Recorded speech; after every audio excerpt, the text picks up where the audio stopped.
And we're joined now for a little more on the discussion. That's our popcorn panel, and it looks like Rick has come, unless those are French fries, I'm not sure. But let's bring in Democratic political strategist Kristal Knight. I'm ready. And Patriot Academy founder Rick Green. So, Kristal, let's give you the first crack at this. Help me understand. Is she saying that tipping is racist, or are we overthinking this? I think what she's saying is that it's rooted in a racist history and past. She's also not the first reporter to ever speak about tipping and how, restaurant employees are paid under minimum wage. What we know right now is that minimum wage is $7.25 in this country, and the average tips or the average salary for a restaurant worker is $2.13. And so those numbers don't add up. I think that there is some truth in understanding why America relies so heavily on this sub-minimum labor force, and we are, forced to tip people so that they can make their ends meet, when in other countries, people simply don't have to live that way. And it's a choice that we're continuing to make with these particular set of employees in this country. Rick, my question on this was, what's the difference between leaving a tip separately or including it in the bill? It's still a tip. Yeah, I mean, at first this is just hilariously silly, right? I mean, anything that a potential racist in the past did is now racist. This is the way cultural Marxists see the world through critical race theory. Everything is seen through race. So if the racist Democrats in American history rode a horse, now riding a horse is racist. If they drank water, drinking water, that is ridiculous, of course. But it's not just silly, it's dangerous. This continues to divide us, and that's the goal of Marxism, to divide us.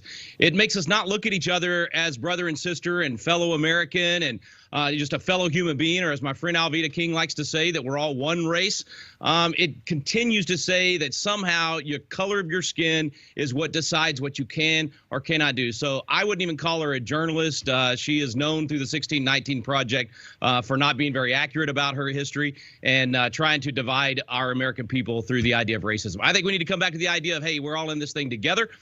Hey, tip if you want to tip. If someone serves you well, they deserve an extra tip in addition to that wage. And that's really why I like tipping, because it allows you to benefit a person that does a good job at their job, and not so much if they're lousy. That's called free market. We used to believe in that in America as well. All right, we got a couple more issues for you guys we want to get to. Let's move on to the fight underway now in a number of states over banning trans athletes from women's sports. There are 11 Republican governors that have signed these bans in their states, and now 2 Republican governors have vetoed those bans in Indiana and in Utah as well. A lot of people struggling with reconciling this, including Utah's governor, who said rarely has so much fear and anger been directed at so few. Kristal, you go first on this. Why are we going through all of this? Yeah, this is actually a really tough topic, Joe. And I will be honest to say I don't have the perfect answer. What I do think, though, is that governors should do is respect transgender rights and LGBTQ rights and people who identify with how they choose to identify and how they choose to show up in the world. As it relates to the NCAA issue, whatever the NCAA has deemed appropriate, I believe that the governors in those respective states should follow those rules. But ultimately, this is really, it also, comes into play what parents decide to allow their children to participate in or not participate in. And so I want to just make sure that we're also bringing into this conversation that parents also have a choice with whether their children get to participate or not participate, but between a child that is identifying as transgender. Rick, it seems like the NCAA hasn't given folks a lot of options on this, so states are kind of taking their own lead on it.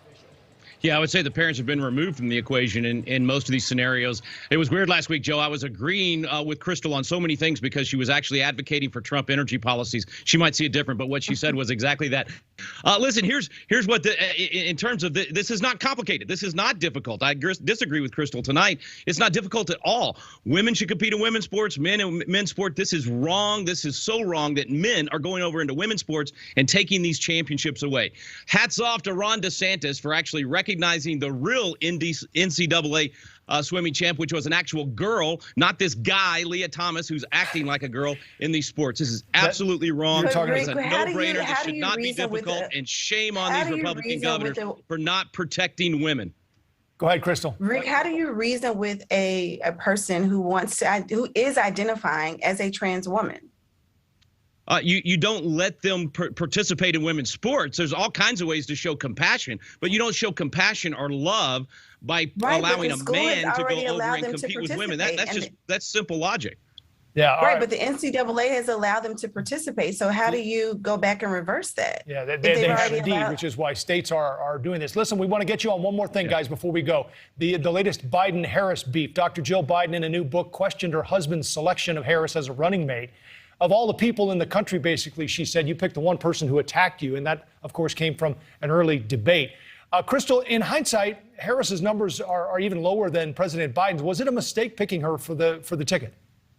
Absolutely not. I don't think that remark or that comment, and it may not be taken in jest. We don't really know the context in which, or it's alleged that the first vice or the first lady actually made those statements. What we have to remember is during presidential elections, during any elections, your opponents often attack you. Joe Biden attacked many of his opponents as well. And so does that mean if he was not the successful nominee that someone should not have picked him? We have to remember he attacked President Obama when they were going off in the primary. And so I think that there are a number of challenges and news that's coming out of the vice president's office, but picking her to be his vice presidential candidate or nominee and now serving, I don't think that was a mistake. He still has full confidence in her. And the White House has stated this as well, despite the rumors and the things that are coming out in this book. Rick, the D's have their own issues on this, but I want you to give us your list maybe of the top 3 or 4 you see running on the R side.